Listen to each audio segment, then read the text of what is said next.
Salut les amis. L'histoire d'aujourd'hui s'intitule « Ma mère a menti pour nuire à mon père pendant le divorce, alors pour Noël, je lui ai offert le reçu d'hôtel du moment où son infidélité a commencé et que les 1G Games commencent. » Bon retour aux fêtes de famille, ce moment où l'amour, la joie et une agressivité passive-agressive se percutent comme dans une mauvaise comédie romantique écrite par le diable en personne. Imaginez la scène, un enfant qui rumine du ressentiment depuis des années décide que Noël est le moment idéal pour lâcher une bombe qui transforme la table du dîner en véritable champ de bataille. On parle d'infidélité révélée, de larmes qui coulent, d'accusations qui fusent et d'assez de drames pour faire pleurer de jalousie les producteurs de télé-réalité. Mais attendez, s'agit-il de justice vigilante ou simplement d'une leçon magistrale de sabotage des fêtes? Et balancer des vérités comme des confettis répartit-il vraiment quoi que ce soit, ou cela ne fait-il qu'allumer la mèche d'une réaction en chaîne de procès, de ruptures et de numéros bloqués? Attachez vos ceintures, car cette histoire de revanche servie glaciale est à la fois brutale et chaotique. Plongez avec moi pour découvrir si le méchant obtient sa fin heureuse, ou seulement une réserve à vie de silences familiaux gênants. Vous n'allez pas croire à quel point tout cela dérape. Je sais déjà que je suis la méchante dans cette histoire, mais quelqu'un devait le faire. Je n'allais pas laisser passer ça comme si tromper était acceptable, ce ne sont pas mes valeurs. Le seul contexte dont vous avez besoin est le suivant, ma mère a quitté mon père quand j'avais 14 ans. Elle a toujours présenté ça comme le fait de ne plus être amoureuse et d'être mieux en amie. Sauf qu'ils n'étaient pas amis, ils se parlaient à peine. Elle le rabaissait constamment et agissait comme si le divorce était une décision noble prise pour notre bien. Je n'y ai jamais cru, en partie parce que je ne suis pas idiote et en partie parce que ma mère a l'habitude de réécrire l'histoire selon la personne à qui elle parle. Maintenant que vous êtes à jour, avançons de quelques années jusqu'au moment où elle se met soudainement en couple avec Dominique.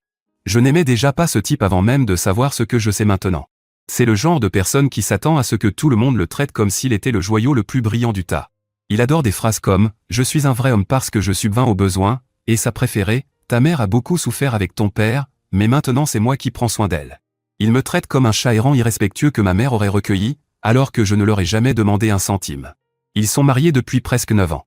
Dès que j'ai eu l'occasion de disparaître de leur vie, ce chat errant s'est enfui le plus loin possible. Je n'ai jamais aimé leur relation.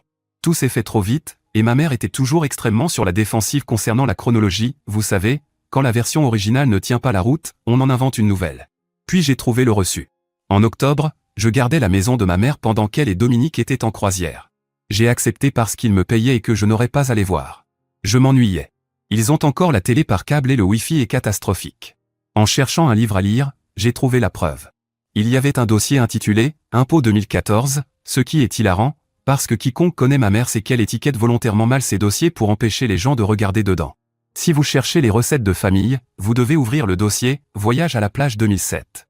Si vous voulez les photos de ce voyage, croyez-moi, vous ne voulez pas, vous allez dans « Autobiographie 2003 ». Je l'ai ouvert, et à l'intérieur se trouvait un reçu d'hôtel. Chambre pour 2, un lit king size, consommation au bar à 20, départ tardif, le tout daté de 8 mois avant qu'elle quitte mon père. D'après ce que j'ai pu reconstituer de cette date, elle avait dit à tout le monde qu'elle était à une retraite. Je sais, je suis la méchante ici. On me paie pour surveiller la maison de ma mère et je commence à fouiller. Mais je ne supporte ni les infidèles ni les menteurs, et à cet instant précis, ma mère était les deux. À ce moment-là, j'ai décidé que le cadeau de Noël de cette année serait ce reçu dans un cadre. Pas un joli cadre, le plus laid, kitsch et pailleté que je pouvais trouver. Une horreur de magasin discount avec de fausses traces. Le genre d'objet qu'on achète quand on veut que quelqu'un se sente insulté et confus en même temps. Mais je l'ai joliment emballé. Je ne suis pas un monstre. Le dîner de Noël arrive chez ma grand-mère. C'est toujours l'enfer parce que toute la famille est là et qu'il y a toujours du drame. Cette année, le drame allait atteindre son apogée, mais au moins ce serait le bon genre. Ma mère agit comme la reine de la famille. Dominique fait semblant d'être le père de tout le monde, même si la moitié de la famille ne le supporte pas. Mes frères jouent les diplomates faibles qui ne veulent pas qu'une autre fête soit gâchée. Ma grand-mère défend ma mère comme si elle était à 2 doigts d'être canonisée, peut-être qu'elle cherche juste à accélérer le processus. Tout le monde fait semblant de s'apprécier. Moi, je suis assise là, ennuyée, attendant le moment des cadeaux avec une anxiété capable de me tuer. On enchaîne des cadeaux ennuyeux et sans effort jusqu'à ce qu'elle ouvre enfin le mien. Ma mère se fige. Elle ne veut pas montrer ce qu'elle a reçu, même si tout le monde est curieux. Comme j'avais prévu qu'elle pourrait devenir timide à la dernière minute, j'avais apporté des copies à distribuer autour de la table. Au dos, j'avais écrit le contexte nécessaire pour que tout le monde comprenne la signification du reçu. Ma mère se met à pleurer pendant que chacun regarde le papier puis la regarde elle. Dominique se met à me hurler dessus que j'ai gâché Noël, mais je lui ai répondu qu'il avait fait la même chose quand j'avais 14 ans. Contexte, mon cadeau de Noël cette année-là avait été l'annonce, ton père et moi allons divorcer. Ma grand-mère se met à prier plus fort. Un de mes frères me demande si je suis fier de moi. Honnêtement, Oui, un peu. J'attendais ma revanche depuis des années. Tout le monde quitte la salle à manger un par un. C'était dramatique, chaotique et, pour être honnête, la première fête de famille intéressante que j'ai eue depuis mes 12 ans. Les conséquences ont été catastrophiques. Ma mère m'a envoyé des messages disant qu'elle était déçue de moi en tant que fille et que, en tant que femme, j'aurais dû comprendre. Dominique m'a traité de vindicative et dérangée. Mes frères disent que Noël est fait pour le pardon et l'amour. Je n'ai répondu à aucun d'eux, parce que je n'ai pas besoin de me défendre. J'ai fait ce que je pensais juste. Je sais que je suis probablement la méchante pour avoir été mesquine. Mais je ne suis pas là pour demander si je le suis, je raconte simplement l'histoire. Mise à jour 1. Quand j'ai publié pour la première fois, je pensais que le fait d'avoir démasqué 2 infidèles suffisait. Mais certaines personnes estimaient que ce n'était pas assez pour justifier ce que j'avais fait et qu'il devait y avoir autre chose. J'espérais que dire qu'ils étaient infidèles me dispenserait des détails, mais voici un peu plus de contexte. Quand mes parents ont divorcé, la garde était partagée. Quand j'ai eu 16 ans et que j'ai pu choisir, mon père a commencé à voyager davantage pour le travail, donc vivre avec lui à 100% n'était pas pratique. J'ai fini par passer beaucoup de temps avec ma mère et Dominique, qui ont profité de tout ce temps pour dénigrer mon père. Dominique aimait les enfants, donc il s'entendait bien avec mes frères. Mais avec moi, c'était différent. Je pense même que ma mère partageait cet état d'esprit. Honnêtement, j'ai toujours eu l'impression qu'elle me gardait surtout pour contrarier mon père. Elle aurait pu me laisser emménager chez lui à 14 ans au lieu de m'obliger à vivre chez elle la moitié du temps. Retour au présent, Dominique a décidé qu'il avait besoin d'espace, alors il a fait ses valises et est allé loger chez l'un de ses enfants. Je le sais seulement parce que ma sœur m'a envoyé un message. Je n'ai encore bloqué personne, leur message ne m'affecte pas vraiment. Apparemment, il est parti le lendemain de mon petit cadeau festif parce qu'il ne se sentait pas respecté. Je ne sais pas comment un homme qui couche avec des femmes mariées peut dire ça sans rire. Il doit plaisanter. Je suppose que le reçu lui a coupé l'appétit. Ma mère le vit très mal.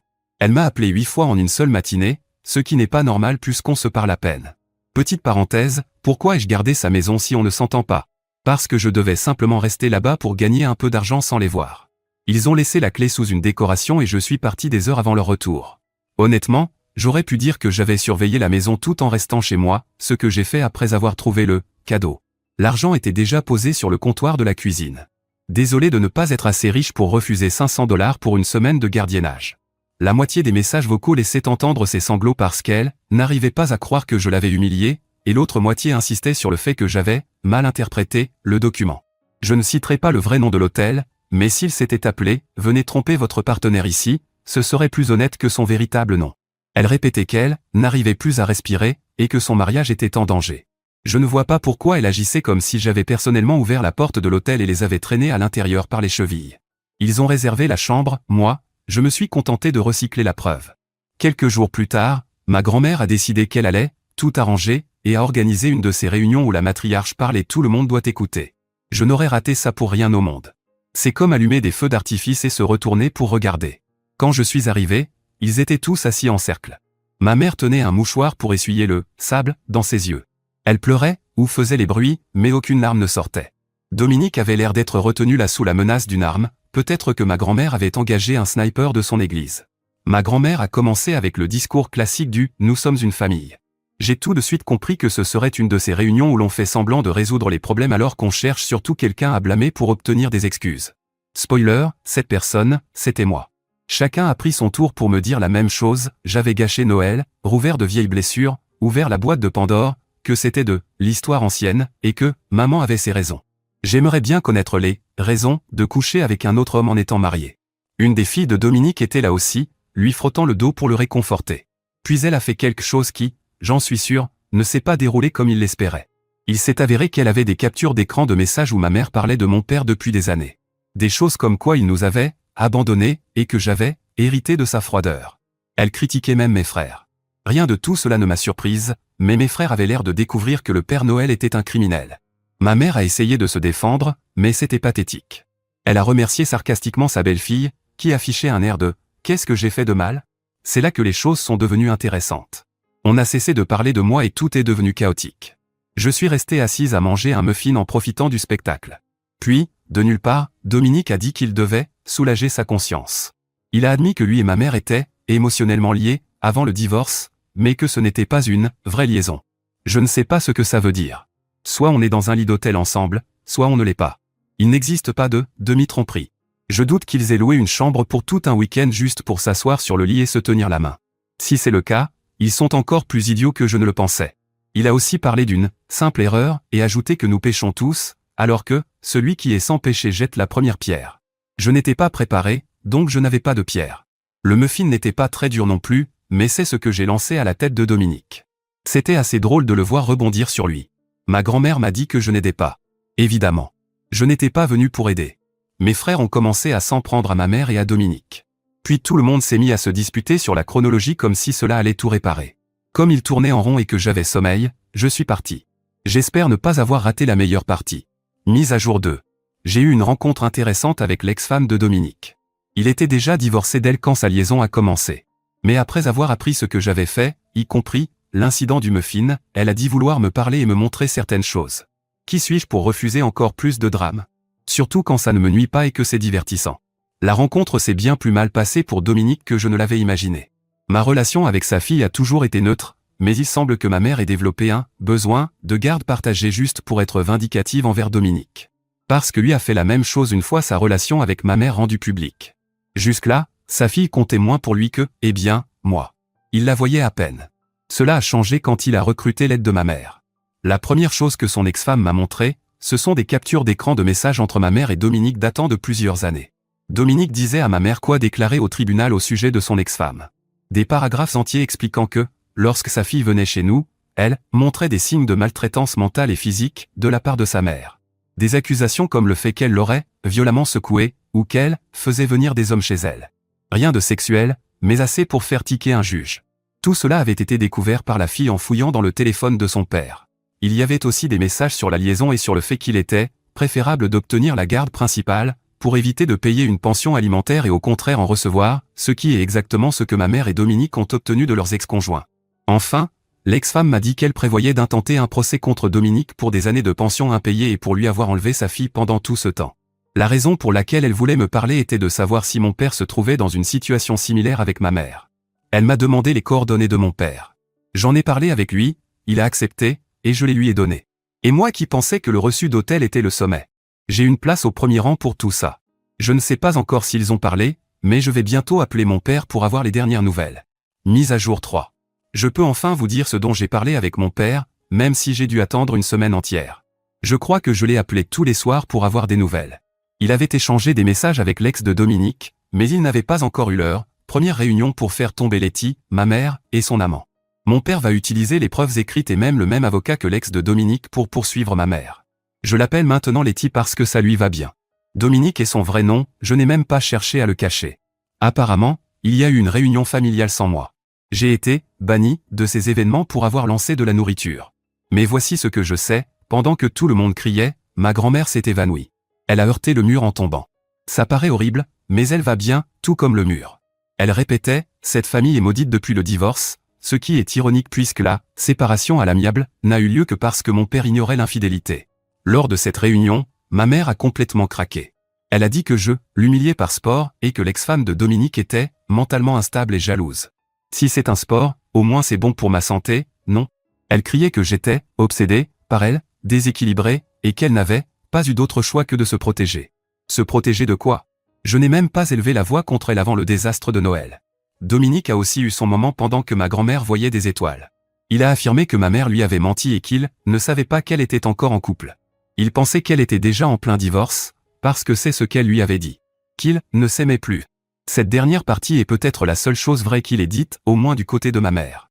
Ensuite, ils ont prétendu que j'avais cassé des choses dans la maison pendant que je la gardais. Je n'ai pas seulement pris des photos avant de partir, j'ai enregistré une vidéo où l'on me voit laisser la clé sur la table et fermer la porte derrière moi. Ils n'ont pas de porte arrière, donc une fois la porte d'entrée fermée, elle est verrouillée. En résumé, ma grand-mère va bien, le mur a probablement plus souffert. Mon père porte plainte. Pas pour toute la pension alimentaire, mais pour les années où j'aurais pu vivre à temps plein avec lui, si ma mère n'avait pas menti avec Dominique pour obtenir la garde principale et le chèque. Il le fait uniquement pour moi, puisque mes frères ont volontairement suivi ma mère. Cela ne représente pas énormément d'années, mais le dossier concernant Dominique est énorme. Mise à jour 4. Petit récapitulatif, Dominique et ma mère se séparent officiellement. Ils sont dans une période de séparation, avant de demander le divorce. Ah, et Dominique l'a trompé. Si vous pensiez que ce cirque avait besoin de plus de singes, une femme que je ne connais pas s'est présentée pour dire à ma mère que Dominique l'avait trompé avec elle. Ma mère ne l'a pas cru, mais Dominique voulait partir de toute façon. Il ne veut plus être avec elle parce que, grâce à sa fille, sa vie est devenue un véritable désastre. Ma mère m'a écrit qu'elle était prête à me rayer de sa vie pour sauver son mariage. C'était la première fois que je lui répondais depuis longtemps. J'ai écrit « Bonne idée. Je ne me le pardonnerai jamais si ma mère finissait sans son mari poubelle. Et puis, de toute façon, tu n'as plus de fille non plus, tu te souviens. Et dire que des gens m'avaient conseillé de la bloquer. Si je l'avais fait, je serais sur Netflix à chercher un drame à regarder au lieu d'en vivre un en direct. » Ma mère a complètement déraillé. Elle invente de nouvelles versions à chaque fois qu'elle parle. Elle dit que Dominique était abusif, puis qu'il veut retourner avec son ex-femme, puis que les gens devraient la plaindre parce qu'elle a été trompée par Dominique et par mon père. Elle délire complètement, parce que mon père n'a absolument rien fait. Mes frères sont toujours plutôt de son côté. Ils ont toujours été des fils à maman. Ma grand-mère va bien, son évanouissement relevait plus de la mise en scène. Elle a généralement un verre de vin à la main pendant ses réunions, donc je suppose que celle-ci n'a pas fait exception. Les réunions chez elle sont officiellement suspendues pour le moment. Mon père et l'ex-femme de Dominique poursuivent les procédures judiciaires. Mon père n'est pas Vin Diesel, et Dominique non plus, il a des cheveux, mais pas beaucoup de matière grise. Mise à jour 5. Ce sera bref mais intense. J'ai découvert ce qui s'est passé entre ma mère et Dominique et qui l'a poussé à commencer à l'attaquer. C'est ce que ma mère m'a écrit une nuit à 2 heures du matin, complètement ivre. Je suppose qu'elle était ivre parce que le message était très mal écrit.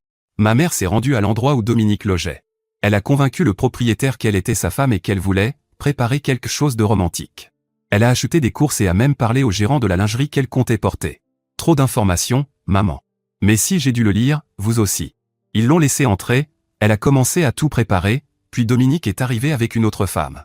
Ma mère a attaqué cette femme, a attaqué Dominique et a saccagé les lieux en jetant partout la nourriture qu'elle avait préparée. La seule raison pour laquelle elle n'a pas de problème juridique, c'est que Dominique a convaincu l'autre femme de ne pas porter plainte et a accepté de payer les dégâts. Et puis, c'est aussi la faute du propriétaire de l'avoir laissé entrer. Mon café du matin a meilleur goût avec ces messages dramatiques envoyés à 2 heures du matin. Mise à jour 6.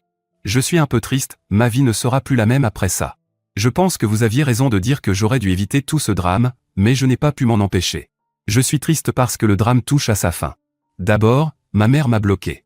Un soir ennuyeux, sous l'insistance de mes amis, je lui ai envoyé un message pour avoir des nouvelles, seulement pour découvrir que j'étais bloqué. Eh bien, maintenant je l'ai bloqué moi aussi. Ensuite, les procès sont terminés. Le divorce aussi.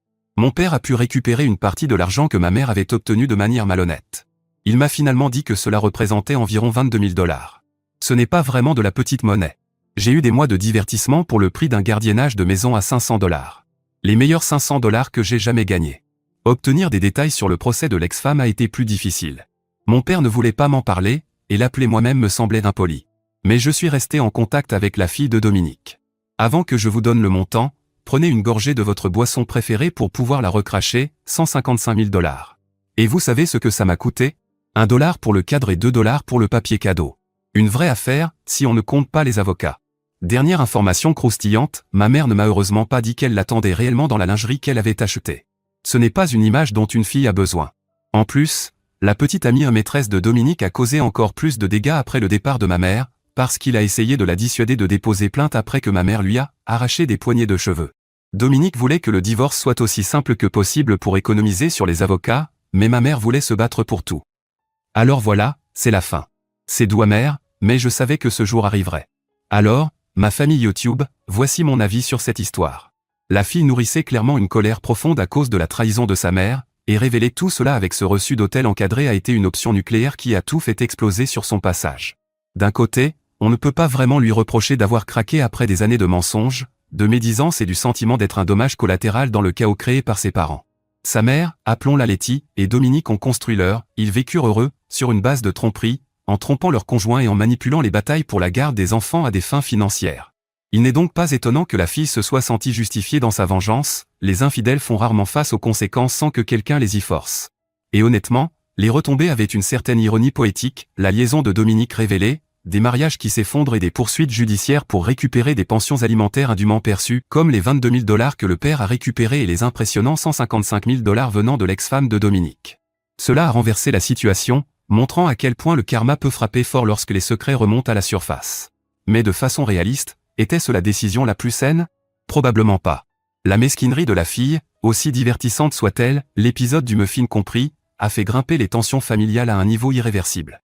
L'évanouissement dramatique de la grand-mère, les frères prenant parti pour la mère et tout le monde se bloquant mutuellement, ce n'est pas une forme de résolution, c'est la politique de la terre brûlée. Elle admet elle-même être la méchante, et oui, fouiller pendant qu'elle gardait la maison dépasse les limites, même si cela a permis de découvrir la vérité. Le sarcasme dans ces mises à jour masque une vraie douleur, perdre une mère, même imparfaite, n'est pas une victoire. Et n'oublions pas les victimes collatérales, la fille de Dominique a été entraînée dans tout cela, revivant son propre traumatisme lié à la garde. Il y a néanmoins des leçons à tirer de cette histoire.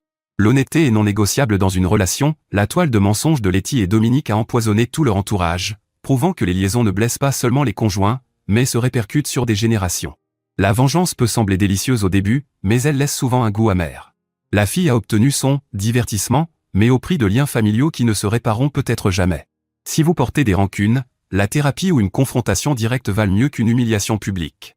Les batailles pour la garde devraient prioriser les enfants, pas la rancune ni l'argent, les manipuler comme l'ont fait Letty et Dominique est profondément toxique.